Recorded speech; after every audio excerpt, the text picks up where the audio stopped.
Oh, it's Metacritic. A 95? World of Goo only got a 94. How could Portal 2 be even better than that? A 95 out of 100 is huge. Okay, so to figure out if it's overrated or not, we're going to rank the story, characters, music, visuals, and gameplay from worst to best, and then give the game an overall ranking at the end. Alright, let's do this. So the official soundtrack for Portal 2 is 3 volumes long, which some of you might find surprising. It surprised us anyways, because it really doesn't seem like there are 64 tracks worth of music in the game. Even though Portal 2 itself isn't that long, it would take you about as long to listen to all 64 tracks as it takes a presidential candidate to answer a yes or no question.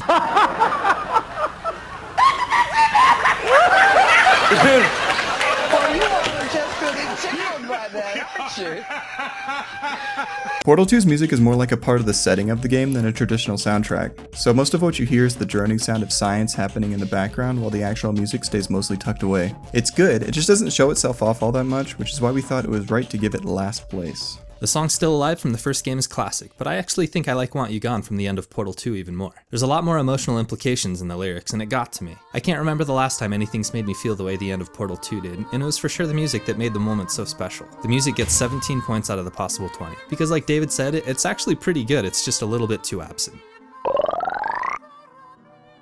In fourth place is visuals.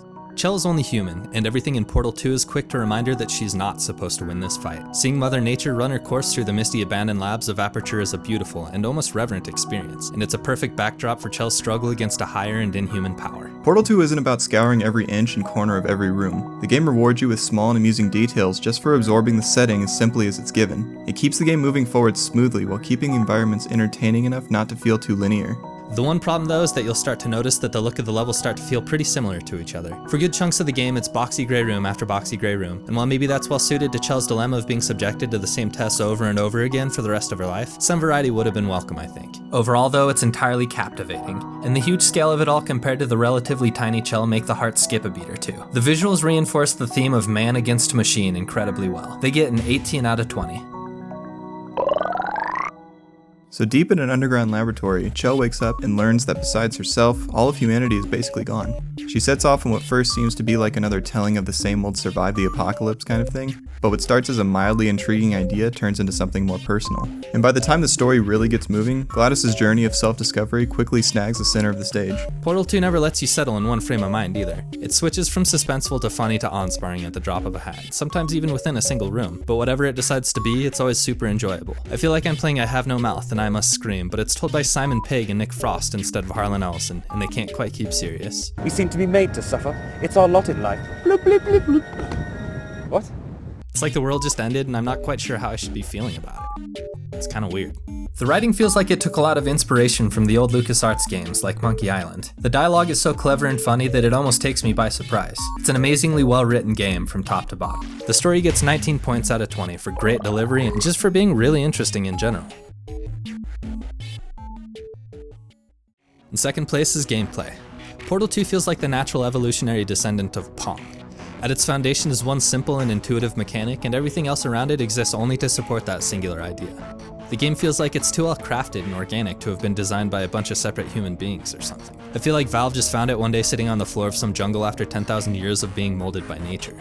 That does sound kinda stupid now that I say it out loud. What I mean, I guess, is that Portal 2 feels like a callback to the days when video games were just simply games and not trying to be some cinematic experience that we spend half the time watching or reading instead of playing. Anyways, playing with portals is a gift that won't ever stop giving. For the uninitiated, portals are doorways that you can create just about anywhere which allow you to enter into one and exit out of the other. There will always be those moments that bend your brain over its knee and give it a good spank. Watching or hearing about it won't ever give you those split seconds of total sensory confusion, so you're gonna have to play it for yourself. And you totally should. And not just for the free brain spank. Solving the puzzles is kind of therapeutic too. You're encouraged to take things at your own pace, thinking about the latest developments in the story, and quietly listening to disembodied voices talk about whatever's on their mind. You can trust that the solutions will make sense too. None of them ever require anything that remotely stretches the imposed limits of the game world, and you aren't limited by the sluggish physics of realism either. I could recommend it to anyone and feel confident that they'd like it, even if they had never played a video game in their life. Portal 2 is just incredibly fun to play. The gameplay gets 19 points. We didn't cover the multiplayer because we really think it deserves its own review. It has its own story with unique puzzles. We still took it into consideration when scoring gameplay though. Clever and original puzzle games have existed before Portal, so what is it that sets this series apart? Well, it's the characters, obviously. I mean, it's the section with the ring. It's honestly kind of embarrassing how much we grew attached to all of these characters that never really appear on screen. They're developed so naturally through their one-sided conversations with Chell that what they say is all you'll need to get to know them. And to accomplish that as well as Portal 2 does is a testament to how incredible the characters are. It's impressive how much characterization they were able to squeeze into a relatively short game with minimal amounts of interaction. Because honestly, can you really call it interaction if the protagonist is silent?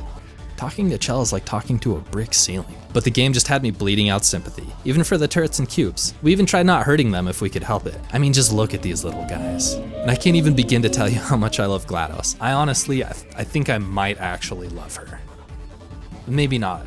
As far as creation and execution goes, it's one of the best casted characters I've ever come across. There isn't a single bad line of dialogue, and not a single bad delivery of any of those lines. The characters alone make Portal 2 a must-play title, and easily get the full 20 points out of 20. Not every game should try and beat Portal 2, but it sure feels like a perfect example of what video games have always been meant to be. Going into this review, I really didn't think that we'd give it a 93 out of 100, but here we are. And I can't think of any good reason it should get less, and a few good reasons why people will argue that it should probably get more. The 95 from Metacritic is within 3 points of our score, so we'd say the rating is just about right. Hey, thanks for watching. Tell us how you would rank the game's different parts or the game overall. We'd like to know. Here's some other stuff you can check out too. You might like it. Suggestions for our next game are always welcome too. Speaking of which, special thanks this week goes out to Paul for recommending this game in the comments of our last video. I had never played it before, and now it really is one of my favorite games ever. Goodbye, my only friend. Oh, did you think I meant you? That would be funny if it weren't so sad.